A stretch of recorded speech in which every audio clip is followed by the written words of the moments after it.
السلام علیکم ایوان، کیسے آپ سب لوگ؟ آئی ہوپ کہ آپ سب خیریت سے ہوں گے۔ آج ہم بات کریں گے غلطی کے اوپر۔ بہت دفعہ ایسا ہوتا ہے کہ لوگ غلطیاں کرتے ہیں بٹ ان کو ایکسیپٹ نہیں کرتے، تو ہم اس بارے میں آج بات کریں گے۔ دیکھیے فرینڈس، غلطی کرنا غلط نہیں ہوتا، غلطی کر کر غلطی کو تسلیم نہ کرنا غلط ہوتا ہے، اور پھر بار بار وہی غلطی رپیٹ کرنا غلط ہوتا ہے۔ اگر آپ سے کوئی بھی مسٹیک ہو جاتی ہے کسی بھی لیول کے اوپر، اگر آپ اس کو ایڈمٹ کرتے ہو بہادری کے ساتھ، یہ سوچے بنا کہ میں جھوٹ بول دیتا ہوں کہ مجھ سے ایک غلطی ہو گئی ہے، فار ایگزامپل وہ غلطی شاید آپ نے کسی کے نقصان میں ہی کر دی ہے، اور آپ یہ سوچ رہے ہو کہ میں جھوٹ بول دوں، ابھی جھوٹ بول دوں گا تو بچ جاؤں گا، اور آپ جھوٹ بول دیتے ہو اور سامنے والا آپ کو کچھ نہیں کہتا اور آپ کی بچت بھی ہو جاتی ہے، لیکن کچھ ٹائم بعد اگر وہ بات سامنے آتی ہے تو سامنے والا کتنا ہرٹ ہوتا ہے، اس کو آپ پہ اعتبار نہیں رہے گا۔ اگر آپ وہیں پہ سچ بول دو، اپنی غلطی کو تسلیم کر لو، تو بات کبھی بھی آگے نہیں بڑھتی ہے۔ لائف کی جو سب سے بڑی پرابلم ہے وہ یہی ہے کہ ہم غلطی کر کے غلطی کو ایڈمٹ نہیں کرتے ہیں، ایکسیپٹ نہیں کرتے ہیں۔ ہم ہمیشہ اپنے آپ کو بچانے کے چکر میں جھوٹ پہ جھوٹ بولتے رہتے ہیں۔ اس سے کیا ہوتا ہے کہ ہمارا ریلیشن شپ بھی خراب ہوتا ہے، ہمارے لیے پرابلمس بھی کریٹ ہوتی ہیں، اور لائف کی جو ایک سیٹسفائیڈ لائف ہوتی ہے نا، وہ ڈسٹروائے ہونا شروع ہو جاتی ہے۔ بہت سے ٹائم پہ ایسا کیا ہوتا ہے، میں اسکول کالج یونیورسٹی کے علاوہ کی بات کر رہی ہوں، کہ ایسا بہت دفعہ ہوتا ہے آفس کاموں میں کہ باس نے اپنے امپلائی کو ایک ڈیڈ لائن دی کہ اس ڈیڈ لائن کے اندر اندر تم نے مجھے کام کر دینا ہے، یا اس نے اپنے کسی بھی امپلائی کو ایک ذمہ داری دے دی کہ یہ تمہاری رسپانسبلٹی ہے اور تم نے یہ رسپانسبلٹی ہر حال میں پوری کرنی ہے۔ اب اس سے کیا ہو گیا، وہ کسی وجہ سے اپنی رسپانسبلٹی کو پورا نہیں کر پایا، اپنی ذمہ داری پوری نہیں کر پایا، اس سے کوئی نہ کوئی کہیں نہ کہیں کسی بھی وجہ سے مسٹیک ہو جاتی ہے، یا وہ کام وہ کرتا ہے لیکن اس کام میں تھوڑا سا 19-20 کا فرق آ گیا۔ اب وہ امپلائی کیا کرے گا، اپنے باس کو کوئی نہ کوئی جھوٹ بول دے گا، صرف اس لیے کہ میں بچ جاؤں، یا میری سیلری میں سے کوئی پرابلم نہ کریٹ ہو جائے، یا مجھے جاب سے نہ نکالا جائے اس چکر میں، یا پھر مجھے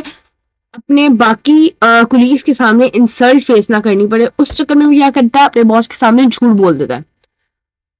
باس نے اس کے جھوٹ کو سچ تسلیم کر کے اس کو کچھ نہیں کہا وقتی طور پر، لیکن کچھ ٹائم بعد اگر باس کے سامنے وہ بات آ جاتی ہے، اس کو پتا چل جاتا ہے کہ اس بندے نے جھوٹ بولا تھا اور اپنی غلطیوں کو ایکسیپٹ نہیں کیا تھا، وہاں پر اس کو غصہ آئے گا، اور وہ غصے میں بنا سوچے سمجھے کوئی بھی ایسا قدم اٹھا لے گا جو آپ کے لیے نقصان دہ ہو سکتا ہے۔ اگر آپ پہلے ہی اس کو سچ بول دیتے اور اپنی غلطی کو ایکسیپٹ کر لیتے، غلطی تسلیم کرنے کے بعد اس کو یہ بتاتے کہ مجھ سے مسٹیک ہو گئی ہے، میں نے یہ غلطی کر دی ہے، لیکن میں نیکسٹ ٹائم یہ غلطی نہیں کروں گا یا کروں گی، تو اس وقت اس کو وہ غصہ آیا بھی ہوگا نا، تو یہ سوچے گا کہ نہیں، یہ شخص ایماندار تھا، اس نے اپنی غلطی کو تسلیم کیا، اس نے بولا کہ اس سے یہ مسٹیک ہوئی ہے، اس نے مجھ سے جھوٹ نہیں بولا، تو آپ کا نقصان ہونے سے بچ سکتا ہے، آپ کو نقصان کم ہو سکتا ہے۔ اس سے زیادہ کچھ نہیں ہوگا، ایک تو یہ ہوگا کہ آپ کے اوپر لوگوں کا ٹرسٹ قائم رہے گا، آپ کا کام بھی ایزیلی ہو جائے گا، اور آپ یہ نوٹ کرنا کہ جب بھی کبھی آپ جھوٹ بول دو یا اپنی غلطی ایکسیپٹ کرنے کی بجائے اس کے اوپر پردے ڈالنا شروع کر دو، تو آپ کو خود بھی ایک ڈر بیٹھا رہتا ہے کہ آج نہیں تو کل، کل نہیں تو پرسوں، ایک ہفتے بعد، ایک مہینے بعد، ایک سال بعد، کبھی نہ کبھی وہ چیز سامنے آئے گی، اور اس وقت جو شرمندگی آپ کو اٹھانی پڑے گی وہ سب سے بھاری ہوتی ہے۔ اگر آپ نے غلطی کر لی، آپ ایکسیپٹ کر لو کہ میں نے غلطی کر لی ہے، اس کو تسلیم کر لو، تو کیا ہوگا کہ وقتی طور پہ جو تھوڑا بہت کسی نے آپ پہ غصہ کر بھی دیا، کسی نے کچھ کہہ بھی دیا، تو اتنا میجر ایشو نہیں ہوگا، آپ کو اتنی شرمندگی کا سامنا نہیں کرنا پڑتا جتنا جھوٹ بولنے کے بعد آپ کو کرنا پڑتا ہے۔ اور پھر ایسا کیا ہوتا ہے کہ میکسیمم آف دا ٹائم کچھ لوگ کیا کرتے ہیں، ایک بار غلطی کر دی اور وہ غلطی ہو گئی، اس کے اوپر پردہ ڈال دیا، جھوٹ بول دیا، سامنے والا مان گیا، سامنے والے کو سمجھتا ہے بیوقوف بنا دیا، کہ وہ بیوقوف بن گیا کہ ہم نے غلطی کر لی تھی، ہم نے اس کے سامنے جھوٹ بول دیا اور وہ مان گیا۔ اب وہ بندہ کیا کرے گا کہ وہ بار بار ریپیٹڈلی وہ غلطیاں کرتا رہے گا، کیونکہ اس کو پتا چل گیا کہ میں نے ایک بار غلطی کی، کسی کو نہیں پتا چلا، تو میں بار بار وہ غلطی کرتا رہوں گا، تو کسی کو پتا ہی نہیں چلے گا، اس میں اس کو تھرل آنا شروع ہو جائے گا، انٹرٹینمنٹ ملنی شروع ہو جائے گی، وہ بار بار وہی چیزیں ریپیٹ کرنا شروع کر دے گا۔